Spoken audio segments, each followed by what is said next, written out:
Ao findar o labor desta vida,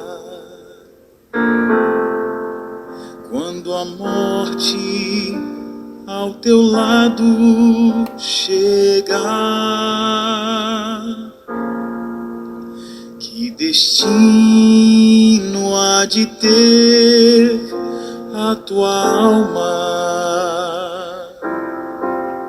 Qual será no futuro o teu lar?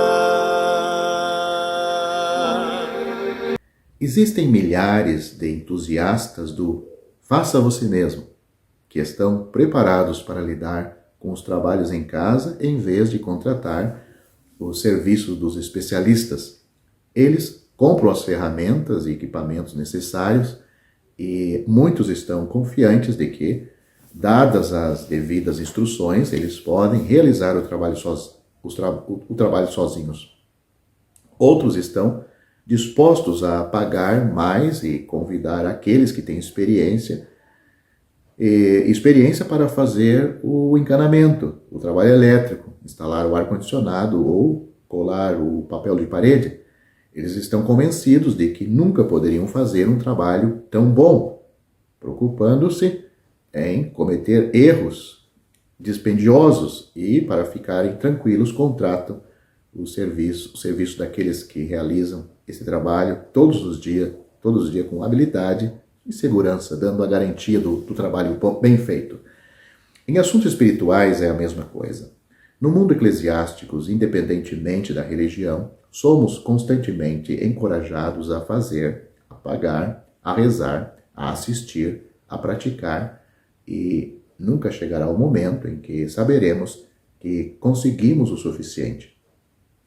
A ênfase é colocada em nossa entrada e é um negócio ao longo da vida. Seguimos esta estrada, mas é por toda a vida. Deus é visto como exigente e difícil de satisfazer. Mesmo quando tivermos feito o melhor que pudermos, temos que esperar até o dia do julgamento e aguardar ansiosamente sua avaliação de nossos esforços. Infelizmente, nenhum regime desse tipo é endossado pelas Escrituras. Exatamente o oposto é verdade, e as boas novas do Evangelho nos lembram de um único Salvador, e este é nada menos que o próprio Filho de Deus, que veio do céu para fazer o que nunca poderíamos fazer e satisfazer nossas necessidades completamente, não deixando nada para fazermos senão para confiar nele. Não somente ele fez o que era para nós, mas fez o que era para Deus. No sacrifício do Filho de Deus para nos salvar, podemos ver até onde Deus foi, que despesa ele suportou, o que ele perdeu para nos salvar do inferno, do nosso pecado e do poder de Satanás e nos preparar para morar no céu. Meu amigo, chegar ao céu não depende do que você pode fazer por Deus, mas do que ele fez por você. O Senhor Jesus Cristo disse: eu terminei a obra que me deste para fazer. João capítulo 17, versículo 4. Ele também disse: eu sou o caminho. João capítulo 14, versículo 6. Deixe-me focar seus pensamentos no Calvário, os sofrimentos e o sacrifício do único Salvador dos pecadores, o Senhor Jesus Cristo, e lembrá-lo de que ele realizou ali, naquele dia. Ele assumiu o castigo devido aos nossos pecados e a fazer tudo o que Deus exigia com justiça antes que os pecadores pudessem ser perdoados e preparados para o céu. Pouco antes de o Salvador morrer, ele expressou triunfantemente em alta voz: está consumado. João capítulo 19, versículo 30. O trabalho está feito. Todos os nossos esforços, não importa quão sérios ou sinceros, não irão realizar nada. Mas Cristo fez tudo o que Deus exigia e, portanto, tudo o que precisamos. Você está preparado para aceitar sua palavra e confiar somente nele para a sua salvação eterna? O Senhor Jesus Cristo disse: quem ouve a minha palavra e crê naquele que me enviou, tem a vida eterna. Não entrará em condenação, mas passou da morte para a vida. João 5, versículo 24. Ele também disse: Deus enviou seu Filho ao mundo, não para que condenasse o mundo, mas para que o mundo fosse salvo por ele. Quem crê nele não é condenado, mas quem não crê já está condenado. Você precisa de um Salvador porque você já está condenado. Não precisa fazer mais nada para você estar condenado ao inferno por Deus. Pois foi Deus que providenciou uma salvação, porque viu o estado desesperado que você está. Todas as pessoas estão. Meu amigo, você não está em seus pecados na UTI, tampouco está vegetando, você já está morto. É isto que a Bíblia diz. Você precisa de vida, vida eterna. E esta vida vem para todo aquele que crê no Senhor Jesus Cristo. A Bíblia diz: crê no Senhor Jesus Cristo, você será salvo e nada mais. Leia isto em Atos capítulo 16, versículo 31. Quero aproveitar e deixar uma palavra para você que não tem certeza ou segurança da sua salvação. Me faço uma pergunta: será que está seguro um homem parado no topo de um penhasco escorregadio? Se ele está constantemente em perigo de cair, então nunca se pode dizer que ele está seguro. Na verdade, ninguém pode estar seguro espiritualmente se perder a salvação por cometer um ato pecaminoso. Ou você acha que vai estar seguro? Em 1 João, primeira epístola de João, capítulo 1, versículo 8, nós lemos o seguinte: se dissermos que não temos pecado, enganamo-nos a nós mesmos, e a verdade não está em nós. É bom notar que a palavra pecado está no singular, a palavra pecado aqui neste versículo, pois João está falando da natureza, da raiz, e não dos frutos, ou seja, os pecados. Ele está falando da natureza caída, a natureza, o pecado, e não os pecados, os seus frutos. Observe também o tempo presente no grego da palavra ter. Ele não diz tive no passado, ele fala no presente, ter. João não está se referindo à vida pecaminosa passada enquanto não convertidos, mas o estado presente em que os crentes ainda têm pecado à natureza. Ninguém chega a um ponto na vida em que está livre do pecado. Não existe tal coisa como um crente vivendo em um estado sem pecado. E, portanto, não será possível para um crente estar seguro, sem perder a salvação, se depender dele estar sem pecado, a natureza. Isto só ocorre na hora da morte ou com a vinda do Senhor Jesus no arrebatamento. Jesus disse: as minhas ovelhas ouvem a minha voz, eu as conheço e elas me seguem. Eu lhes dou a vida eterna e nunca perecerão, nem ninguém as arrebatará da minha mão. João capítulo 10, versículos 27 e 28. Não há condições observadas neste texto, apenas declarações de fato absoluto. As ovelhas são de Cristo, elas ouvem a sua voz, ele as conhece, elas o seguem. Ele lhes dá a vida eterna, elas nunca perecerão e ninguém as arrancará de sua mão. Ele não diz: se as ovelhas ouvem a minha voz, elas são realmente minhas ovelhas. Ele não diz também: se as ovelhas me seguem, eu lhes darei a vida eterna. Elas não se tornarão suas ovelhas ouvindo sua voz e não recebem a vida eterna seguindo-o. Uma transação ocorreu anteriormente que já as tornou suas ovelhas. O Senhor Jesus disse no versículo 29 que a transação ocorreu quando seu pai deu, note, esta palavra está no passado, as ovelhas a ele. João capítulo 10, versículo 29. Agora que eles ou elas pertencem a Cristo, é de se esperar que as ovelhas façam o que as ovelhas geralmente fazem. Elas conhecem a voz de seu pastor e seguem sua liderança. Elas não seguirão nenhuma outra voz.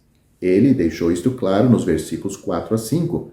As ovelhas o seguem, porque conhecem a sua voz, e não seguirão o estranho, mas fugirão dele, porque não conhecem a voz dos estranhos. Jesus disse: eu sou a porta, se alguém entrar por mim, salvar-se-á, ou será salvo, e entrará e sairá e achará pastagens. É uma figura de uma ovelha. João capítulo 10, versículo 9. Alguns defensores da segurança condicional sobre a salvação argumentarão que podemos seguir o Senhor Jesus hoje e seguir outra pessoa amanhã. Se assim for, devemos nos arrepender e começar a seguir o Senhor novamente. O texto argumenta contra esta possibilidade. As ovelhas de Cristo seguem a Ele e somente a Ele. Elas não obedecem nenhuma outra voz. A peregrinação cristã não é tratada em João capítulo 10. As ovelhas de Cristo o seguem. No entanto, nenhuma ovelha faz isto perfeitamente. Por sua própria natureza, as ovelhas vagueiam às vezes. Mas vagar e seguir a voz de outra pessoa são duas coisas bem diferentes. O que acontece quando as ovelhas vagueiam? E se elas não seguirem sua liderança o tempo todo? O que acontece? Se vagueiam e não seguem a sua liderança o tempo todo, elas ainda são propriedades do pastor? Elas ainda são suas ovelhas? Elas ainda estão sob seus cuidados? Sim. Quando elas vagueiam, o pastor realmente as estimula, junto com seu cajado, a seguir na direção certa novamente. Mesmo se elas vagueiam longe, ele vai atrás das ovelhas, porque elas são suas ovelhas. Mas não há nenhuma sugestão neste texto de que podemos vagar e ficar perdidos e necessitados de salvação mais uma vez. Isto implicaria que Cristo é incapaz de manter aqueles sob os seus cuidados. Poderíamos ter esperado que o Senhor Jesus dissesse no versículo 24, aí de João capítulo 10, as minhas ovelhas ouvem a minha voz e me conhecem. Em vez disso, ele disse, eu as conheço. Porque ele está enfatizando a segurança das ovelhas, seu conhecimento delas é mais importante do que seu conhecimento dele, ou seja, o conhecimento dele pelas ovelhas é mais importante do que o conhecimento das ovelhas dele, em relação a ele. Porque Cristo conhece suas ovelhas, ele nos guardará e protegerá. O uso da palavra mão, aqui no texto, na declaração do Senhor, ninguém as arrebatará da minha mão, não está enfatizando tanto uma mão física, de 5 dedos, que envolve o crente, mas sim o fato de que as ovelhas estão sob os seus cuidados e custódia. As ovelhas pertencem a ele. O fato de que ninguém os arrancará de sua mão indica pelo menos 2 coisas. Primeiro, não há ninguém poderoso o suficiente para levar suas ovelhas. Ao contrário do mercenário, dos versículos 12 a 13, é por isso que ele, o Senhor, pode dizer, eles nunca perecerão, ou elas nunca perecerão, no versículo 28. Segundo, as ovelhas nunca se tornarão propriedade de ninguém, mas sempre pertencerão a ele. Os falsos ensinadores geralmente ignoram a ênfase desta passagem na propriedade minhas ovelhas, meu Pai que mas deu elas. E, portanto, perdem detalhes importantes. Além disso, eles costumam argumentar que, embora ninguém mais possa nos tirar da mão de Cristo, podemos nos retirar voluntariamente. Isso adiciona ao texto o que não está lá. Jesus não disse, ninguém mais as arrebatará da minha mão. Ele disse, ninguém, incluindo aquele na mão de Cristo. A menção de seu Pai no versículo 29 é linda e fornece uma dupla segurança para o crente. A frase que conclui os versículos 28 e 29 são quase idênticas. Uma diferença é que ele disse que ninguém deverá nos arrancar de sua mão, versículo 28. Ele acrescenta que ninguém pode nos arrancar da mão de seu Pai, no versículo 29. Nenhuma ovelha se perderá, porque nenhuma ovelha pode se perder. Ele é tão forte que as ovelhas nunca precisam temer. Jamais pereceremos. Nos foi dada a vida eterna. Estamos nas Então, estamos nas mãos divinas, porque pertencemos ao bom pastor. O Senhor Jesus Cristo disse: quem ouve a minha palavra e crê naquele que me enviou, não entrará em condenação, mas passou da morte para a vida. Ele também disse, Deus enviou seu Filho ao mundo, não para que condenasse o mundo, mas para que o mundo fosse salvo por ele. Quem crê nele não é condenado, mas quem não crê já está condenado. Só tem duas classes aqui, os que creem e os que não creem. Aqueles que creram no Senhor Jesus estão salvos, seguros, eternamente seguros. Aqueles que não são salvos, eles nunca mudaram a sua situação, eles não tinham uma outra situação, eles tinham só a situação de condenados. É assim que você está se você não está salvo. Você não precisa praticar nenhum pecado para ser condenado ao inferno. Cristo veio salvar você porque já está condenado. Você já tem pecado suficiente, não precisa praticar mais nenhum. Você já está condenado ao inferno. O que você precisa é de um Salvador. Este Salvador lhe dá total segurança. Ele disse, repito, eu sou a porta, se alguém entrar por mim, será salvo. O apóstolo Pedro disse, em nenhum outro há salvação, porque também debaixo do céu nenhum outro nome há dado entre os homens, pelo qual devamos ser salvos. Só por Jesus é que nós somos salvos. E continuamos sendo salvos eternamente. Atos capítulo 4, versículo 12.